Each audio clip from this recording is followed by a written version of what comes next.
For refresher training course, the qualification po, we have this existing railway personnel or existing railway operations and maintenance personnel, and must hold an entry level to supervisory level position with at least 6 months in experience directly in operations and maintenance.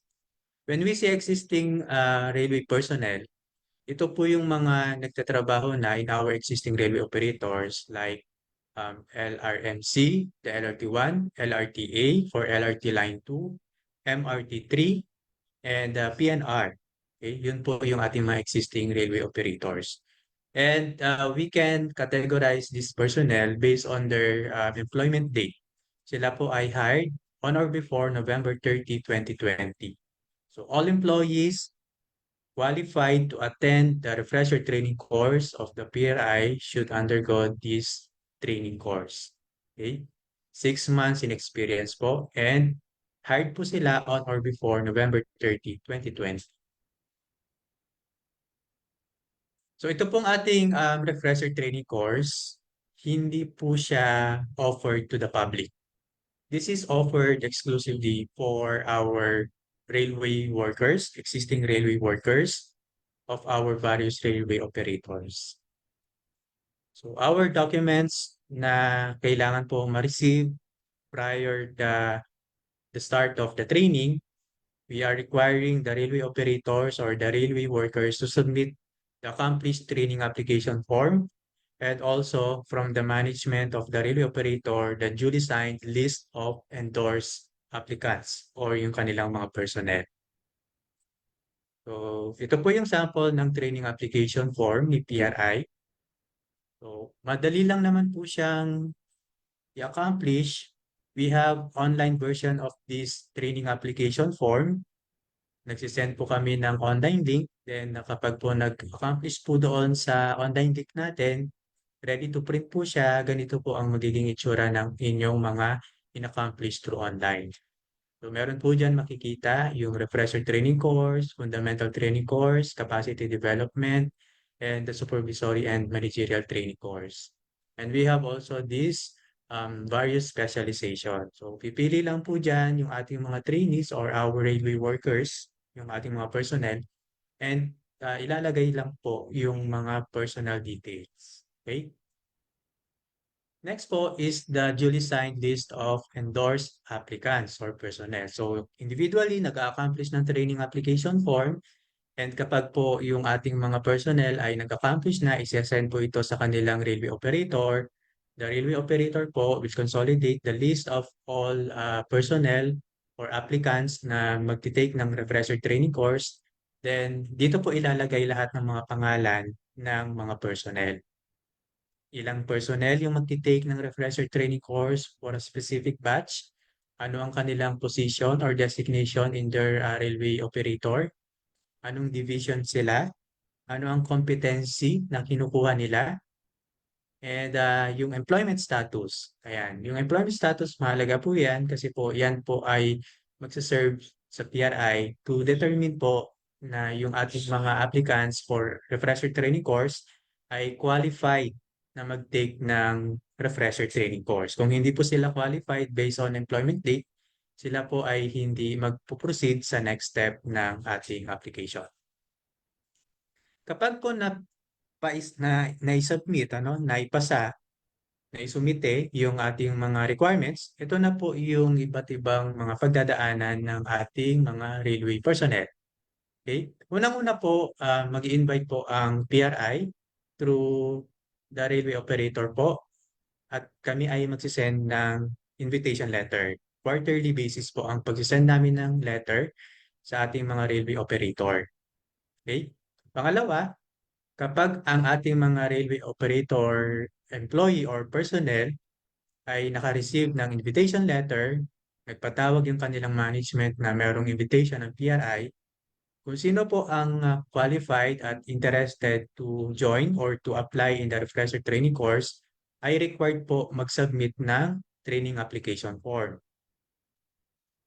Si PRI po, kapag po na-receive na ang mga training application form at saka po yung ating tinatawag na endorsed list of trainees, i-review po yan ni PRI, dadaan po yan sa review and evaluation at doon po natin malalaman kung qualified nga po at compliant po sa lahat ng requirements yung ating mga participants.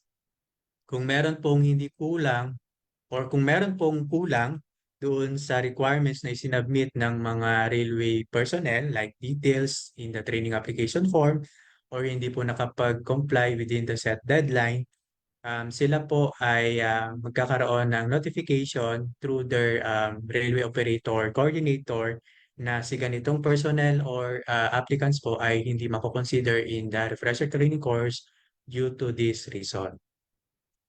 Then the participants po kapag okay naman yung mga requirements, nakapag-comply naman po sa lahat ng deadline and documents na kailangan in the training, yung ating mga personnel po or the participants will undergo the training orientation prior to the start of the training, either through self-paced learning management system po yan, or in-person or face-to-face training. So in the refresher training course, meron po tayong dalawang mode of training. We have the online training and the face-to-face training or the in-person training.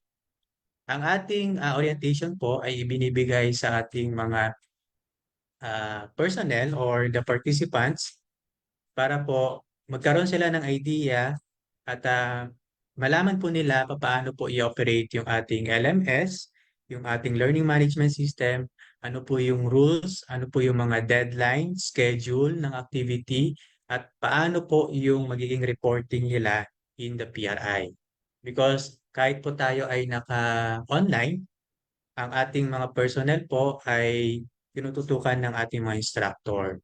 Daily basis po yon. Then on weekly, nagsasubmit po si PRI ng progress report doon sa kanilang mga railway operator para po maging aware ang ating management or the railway operator management doon sa naging progress, completion ng kanilang mga in-endorse na personnel.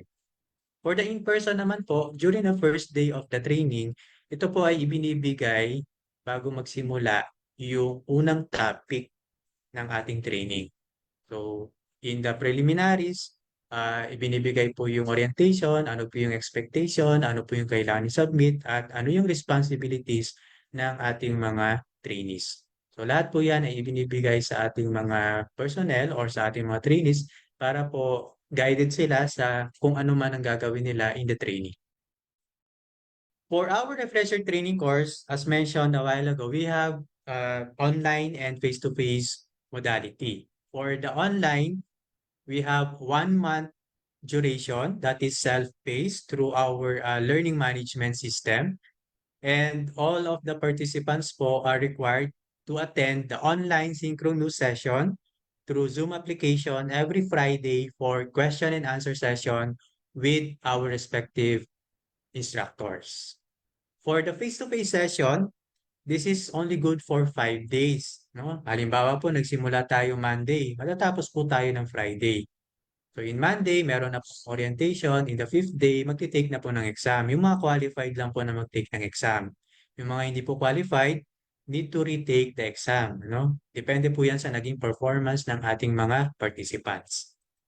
For the exam date naman po ng ating online refresher training course through LMS, ito po ay nakaschedule and meron po kaming sinesend na letter in our railway operator for the schedule of the comprehensive examination.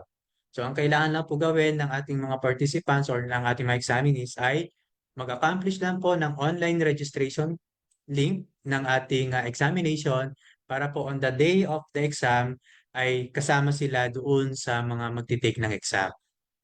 So ganun lang po yung kaibahan ng ating refresher training course, face-to-face session, and online training.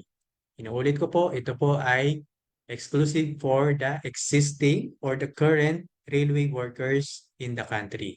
Ito po yung mga nagtatrabaho sa operations and maintenance ng LRMC, LRTA, DOTR MRT3, and PNR.